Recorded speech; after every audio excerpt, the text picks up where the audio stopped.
Hi guys, welcome to my YouTube channel. Please do well to subscribe, like and leave your thoughts in the comment section. It will really go a long way. Thank you.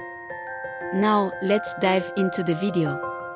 And I hope you enjoy it. In the bustling town of Okebie, Mama Eda's food stand sat at the heart of the market, an unassuming stall, yet one no one could resist. Her dishes had an intoxicating aroma that lingered in the air, drawing people to her. Each bowl of her spicy stew and fragrant rice seemed to promise comfort, health, and a touch of good fortune. But those who knew Mama Eda best whispered tales of her mysterious power hidden beneath the warm smile and grandmotherly eyes. Mama Eda was no ordinary food seller. Decades ago, in a moment of deep grief and desperation, she had sought out the guidance of a mystic in a hidden village far from Okebie. She had lost her husband and, alone with her newborn son, found herself fearing the darkness in her future. The mystic taught her a ritual, a forbidden one, that required her to use the water from her own bathing.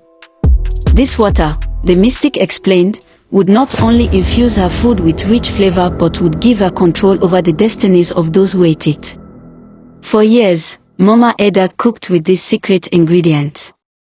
People who frequented her stall praised her food's taste and inexplicably felt drawn to return. Her customers varied. There were young students, hopeful professionals, and weary traders, each hoping for luck, comfort, or maybe even a little magic in their lives. And Mama Eda's food did bring change, though not the kind they expected. At first, those who ate at her stall were blessed with fleeting moments of success and happiness. A young student might ace a difficult exam after a meal, a struggling shop owner might see an unexpected rise in sales. But the luck never lasted. The more often a person ate Mama Eda's food, the more they found themselves strangely fatigued, as if something essential had slipped away from them. It was the young musician, Kemi, who first noticed. Kemi had always been full of life, her eyes bright with dreams of fame. She had been drawn to Mama Eda's food like everyone else, feeling oddly revitalized after her first bowl. But over the weeks, her inspiration faded, her confidence crumbled, and her songs became hollow. She could barely pick up her guitar without feeling an overwhelming wave of exhaustion. Kemi began to observe her friends who also frequented Mama Eda's stall. She noticed how some of them seemed to drift through life, their ambitions dulled, their once bright spirits dimmed. The more she thought about it, the more she felt Mama Eda's food was somehow linked to this strange lethargy. Determined, she visited a local elder, who listened to her suspicions with a frown. "She is using something of herself to hold their spirits," the elder said, his voice thick with age and sorrow. "A mother's birthing water binds souls. It's an ancient and dangerous practice, Kemi. Only one with great need or great greed would dare to steal others' destinies." Filled with fear and determination, Kemi decided to confront Mama Eda. She waited until dusk, when the market was quiet and Mama Eda was closing her stall. "Mama Eda," she said, her voice firm but shaking. "Why are you stealing our dreams?" Mama Eda looked at her, a glint of sadness and something darker in her eyes. "Child," she murmured, "I did it to survive, to save my own son from misfortune. But you cannot understand. This world is harsh, and a mother will do anything to protect her own." Kemi trembled, but her resolve hardened. "Then stop. Let us have our lives back. Let us be free." In a long, silent moment, Mama Eda's face softened. Perhaps there was a flicker of remorse in her eyes. But then, she turned away. "Some things cannot be undone, child. I am what I am, and my power is my survival." With a final sigh, Mama Eda disappeared into the shadows, leaving Kemi alone in the empty market. The next morning, Mama Eda's stall was gone. Rumors swirled about her sudden departure. Some said she had left town in the dead of night, others claimed to have seen her wandering into the woods, chanting softly under her breath.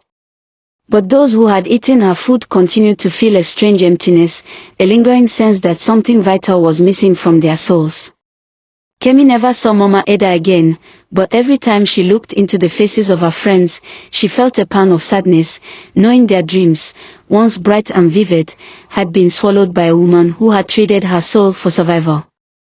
The absence of Mama Eda's stall in the marketplace left a void, but it also left a haunting unease among the people of Okebie. Some felt relief, though they couldn't explain why, while others seemed lost, as if waking from a deep, numbing sleep. But Kemi couldn't let it go. She sensed that Mama Eda's grip still lingered in the air, tugging at her spirit and those around her. She decided that she needed to find a way to undo the curse. Determined to free her friends and restore their lost dreams, Kemi returned to the elder who had warned her about Mama Eda's powers. She told him of Mama Eda's departure and how the emptiness remained in the people who had eaten her food. The elder sighed, his face growing even graver. There is a way, Kemi, but it is dangerous. To break the bond Mama Eda has made, you must venture to the source of her power, the place where her son was born. Only there can you perform the ritual to sever the connection between her and the spirit she has trapped. Kemi listened intently as the elder explained the ritual.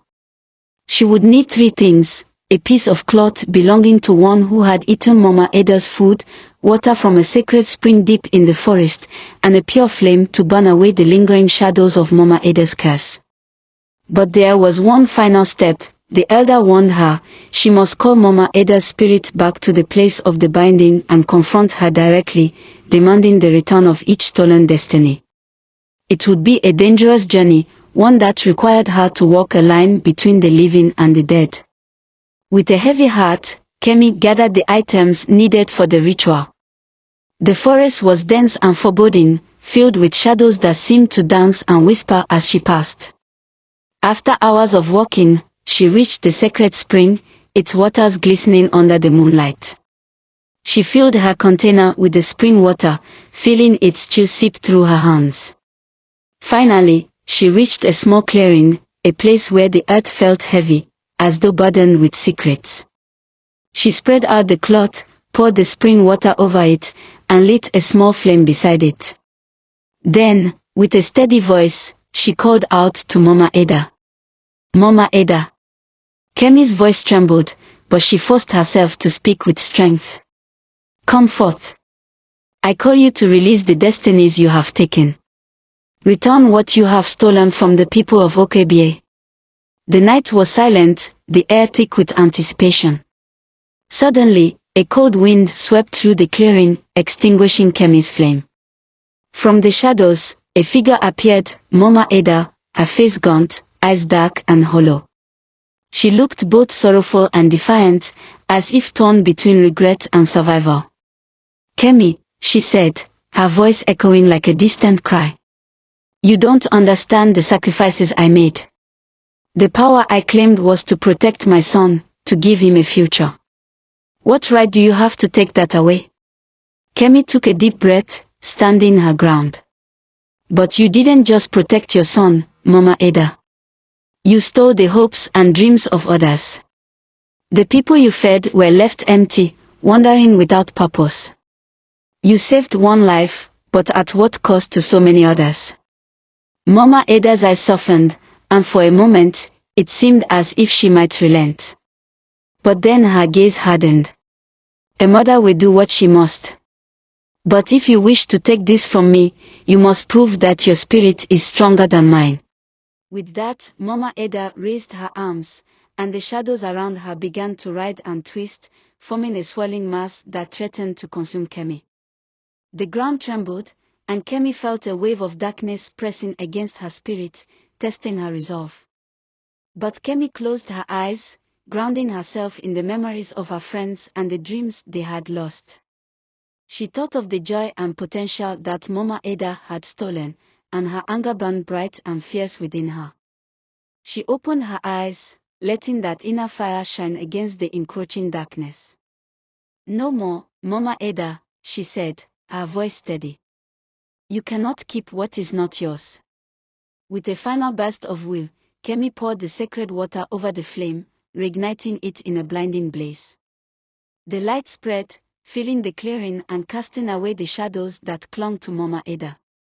The old woman cried out, her form flickering, as though caught between worlds. One by one, tiny wisps of light began to rise from Mama Ada, each one representing a dream, a hope, a future she had taken. The lights drifted through the forest, finding their way back to their rightful owners, bringing with them a renewed sense of purpose and strength. As the last wisp left her, Mama Ada's figure faded, her spirit finally at rest. Kemi stood alone in the clearing, the forest silent once more. When she returned to Okebie, the townspeople greeted her with warmth and gratitude, though they could not fully understand the sacrifice she had made. Slowly, the people who had felt drained and lost began to find themselves again. Kemi's friends returned to their passions, their dreams restored. And though the memory of Mama Ada lingered in whispers, Kemi knew that the darkness had been lifted, and Okebie was free once more.